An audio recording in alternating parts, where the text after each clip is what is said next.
Dungeons and Dragons Adventurer. Issue 9. So let's check out issue number 9. And start with another load of dice in a dice tin. How unique and original. These are just some clear, see-through-ish red dice. Maybe a bit of glitter in there. Yeah, gives us another dice set tin. Wasn't really needed, as I think I have enough by now. But anyway, time to move on to the magazine. So welcome to issue 9, where you're going to get all this other stuff. We're going to get bards, so you're now going to have an extra character. So if you want to use the pre-generated characters, you can swap them in and out, I guess. Going to look at some goblins.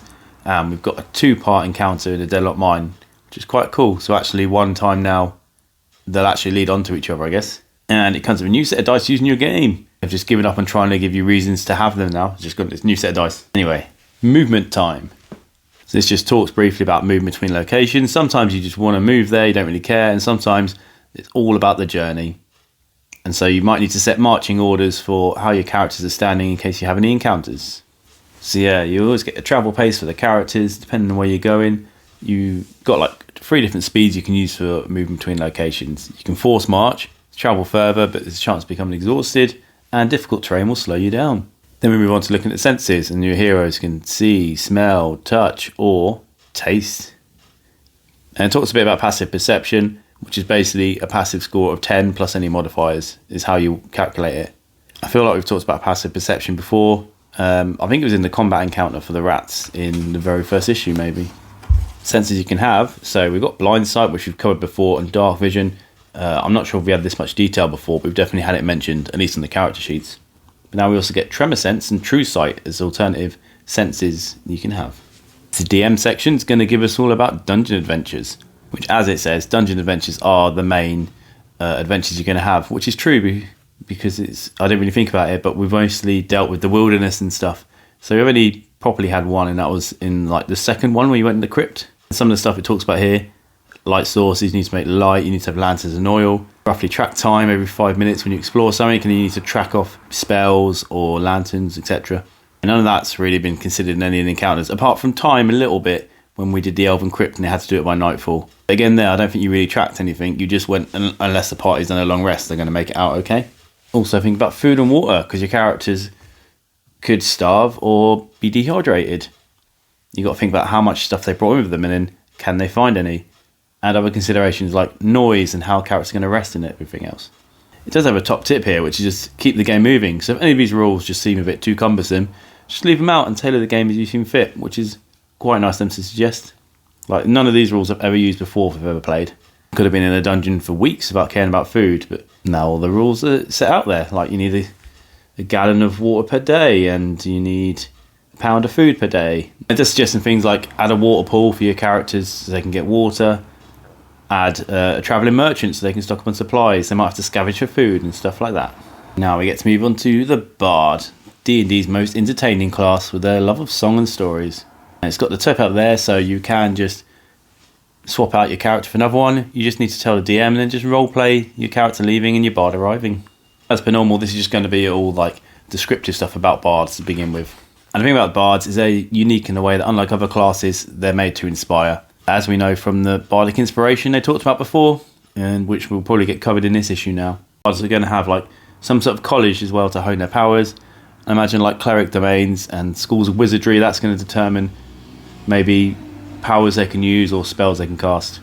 Because as we move on to Bard features at first level, you're going to see Bards get cantrips and spells, which is how they can use their illusions to bring their stories to life, such as in the picture here. So for Bardic spellcasting, most of that is just the same as all the other regular spellcasting. Add their modifiers. Bards use charisma though, unlike the other spellcasters, wisdom and intelligence. They can cast ritual spells, they get all the DCs. And the Bards come with Bardic inspiration at first level, which they can do a number of times equal to their charisma modifier in between long rests. And all it does is give someone an extra d6. Yeah, so the creatures gains a Bardic inspiration d6, which they roll, and they can add it to their ability check, attack roll, or saving throw. It's probably the only reason to have all these dice, so I can keep passing around all the extra d6 as Bardic inspirations, I guess. And then now, because we're already at second level, we get the second level features for Bards, which mainly includes Jack of all trades, where you get to add half your proficiency bonus to all the skills you're not already proficient in, because bards are jack of all trades. They used to have to master skills as fighter, thief and a druid in the old days before you could just pick them out right now. Something I didn't know about, mainly because I never did anything to do with bards. But bards also at second level had the Song of Rest, so this is some extra healing power. Anyone listen to the bard while they're resting during a short rest to gain hit dice get to gain some extra hit points. And also initiative is a dexterity check, and since it's an ability check, it doesn't include a bard's proficiency. They get a +1 to that because they're jack of all trades. Didn't really realise initiative was an ability check with proficiencies, unless the bard's the only one who can add to it. I'm sure I'll double check, or we'll find out later with more classes. And now we've already had orcs, but let's go on to goblins, one of the other fantasy staple enemies. Just briefly talking about goblins and their history, and talks a bit about goblinkin. So we've got other ones like hobgoblins and bugbears, and of course the wargs, or the wargs. Same thing, depends on what fantasy background you're looking at. We're nicely provided with the goblin battle tactics here to make use of how sneaky they are. As it even says, they've got a +6 bonus to dexterity checks. Some stuff they'll do is ambush, and this is where the passive perceptive comes in, they've talked about. So if your characters aren't passive enough to notice the goblins, if you're not looking for them, you can get surprised, which I'll talk about more later. They've got nimble escape as well, so they can disengage or hide as bonus actions. So they can go in, attack, run away without getting attacks or opportunities against them. Or the hide, which is where they'll pop out, shoot at you with short bows and try to hide again. And any attacks have advantage because unseen creatures get advantage. So goblins aren't going to come at you head to head. They're going to literally like run in, slice you, run away, hide, take pot shots, sneak attacks. And there's these little things here called nilbogs, and they're strange phenomenons where hitting them heals them and some other bits. And these guys here, looking at how colourful it is, it just reminds you of all the little goblins and golden axe you used to have to hit to get the potions. Our lore section now covers the kingdom of Delzoun, which is an ancient dwarven kingdom. And it used to be glorious, and then they just suffered a lot of blows dealt by orc hordes, and then they were invaded by some weird slug-like magic-wielding aberrations, which slithered from the dark depths because clearly they dug too deep, too far, too fast. There's also the Lost Capital, so more lore goes into Gauntlgrim, which was the capital city of the Delzounian Empire. There's a bit more lore about to do with that. Anyway, now we're going to move on to the encounter, which is Dead Knock Mine. And again, this is for Dungeon Masters only, so anyone who plans to run this encounter as a player, just use the chapters to skip ahead. As we enter Dead Knock Mine then, so extended quest. So it's a 2-part quest, just lets you know that the rest of it's going to be in issue 10. There's a nice little top tip, so if someone switched to the bard, or in fact if a player switches to any new character second level beyond, you could give them extra money or equipment to level them with the rest of the party. Characters who leave generally take their stuff with them unless they need to leave items that are story related or unless they die. So I'd probably just wait till a character dies and replace with the bard. No pain to resurrect them. But some encounters to do with Dead Knock Mine where dwarves seem to have appeared after disappearing a year ago, and there's also some goblins that come with them, and a nilbog. Right then, beginning the encounter is just going to be talking to Elmar Barfen, manager of the provisions. He's just going to explain how he just received the request from the dwarves for provisions they normally provide, because they cancelled it a year ago, but the dwarves have been in an alternate dimension where it's only been about 12 days, which obviously the dwarves don't know about. We've got travel involved, so as you already know, we've got to go 15 miles, so it's going to take about 8 hours. We've covered that. However, I think the encounter is more important, so you just travel straight there. It's fine.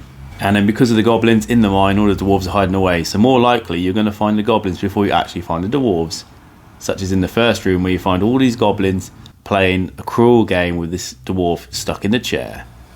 The map of the mine's just here. It's not a very big map, but obviously then I realised it's a 2-part adventure, so down to lower levels will probably be where we get to in issue 10. And at the minute we're just going to find some more goblins, and all the dwarves are holed up there. And we've got the stats for Dwarven Commoner, which is what most of these dwarves seem to be. And we've got a nice minecart track here, which lets you go for a minecart ride. Whee! And of course, the issue just finishes off with the goblin stat block. So you can actually get the stats of the monsters you're going to fight. And you can see here, yeah, so they've got the stealth +6 skills, and they're all armed with scamiters and short bows. Finally, we move on to Equin Tripitol, our forest gnome folk hero bard, who's now introduced. So we've got the character sheets for first and second level, so obviously we can introduce as second level with the rest of the party. We've also got the first level in case you want to do it. I've had to compare the two though, because there are a couple of differences between them, which is a bit odd. Well, it's not odd, it's mistakes, clearly. Maybe need some proofreading.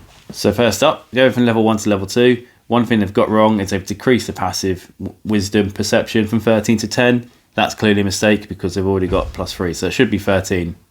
They've just messed it up there. Not a mistake, but gnome cunning is on your features and traits, which wasn't mentioned in the gnome section. So hopefully we get sections where they add about specific character bonuses you can have for each race. Although I'm assuming they just rely on the D&D Beyond to tell you all the stuff like the gnome coming or your dwarven bonuses like the toughness and stuff. Just a small one, when you're level 1, you'll speak with small beasts. Foreign gnomes almost keep animals beloved pets. Now they just often keep animals as pets. So when you get to level 2, you just get fed up with them. They're no longer beloved, they're just pets now. So when we move on to the spells, just notice that you can always cast a Mind Loser cantrip with intelligence as your feature and trait. So obviously it's included on the level 1 character sheet, but then when you move to level 2, they've just left it off, which is a bit harsh of them. You need the character sheet from level 1 anyway to look up how to use the spell if you don't know what it does.